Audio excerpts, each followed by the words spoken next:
Good morning mga kapis wifi. Ayan, mag-install tayo ng Adopai Soap na system. Ito yung dati na sineset up ko na 50,000 yung worth kasi utang eh. Ganyan naman tayo, hindi tayo maka-acquire ng mga gamit kung hindi natin utangin. So naka Jipon, Topon, from Onepon. Salamat sa kay Taktak Asarcon at saka sa sa Syntax company. Ayan na po yung namin yung setup. Ganyan lang, simple topology. Mas kami dito, mas kampante at saka walang problema. So, sila din yung pag mabili kayo ng ng OLT, Visol, Philippines, libre na yung anong tawag dito, configuration. Right away pagdating sa sa item mo, message ka lang sa Visol company, mayroon agad na mag-accommodate sa iyo.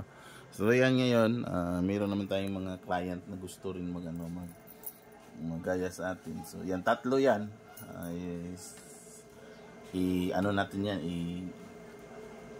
i-burn natin yan ng sa Adopai Soap. Adopai Soap yung request nila. So ito na yung yung version na gagamitin natin, yung Ubuntu 24. So mag-start tayo. Sa gustong magbili ng mini PC na ganito, meron po tayo. Message nyo lang ako sa Facebook, Ronilo Di Ayon. Message nyo lang. At saka pag-usapan natin yung presyo. So gusto naman magpaturo, magpa-remote, pwede naman, madali lang naman tayong kausap.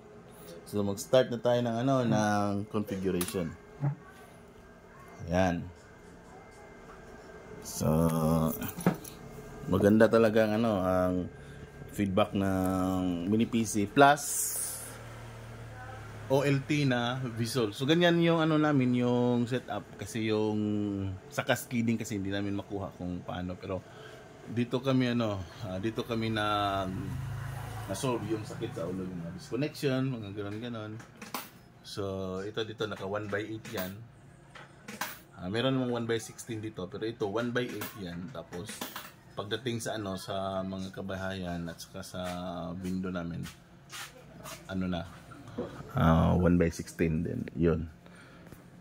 Okay, so message na po kayo sa Facebook ko, Ronilo Di Ayon po, yun ang Facebook ko po. Thank you.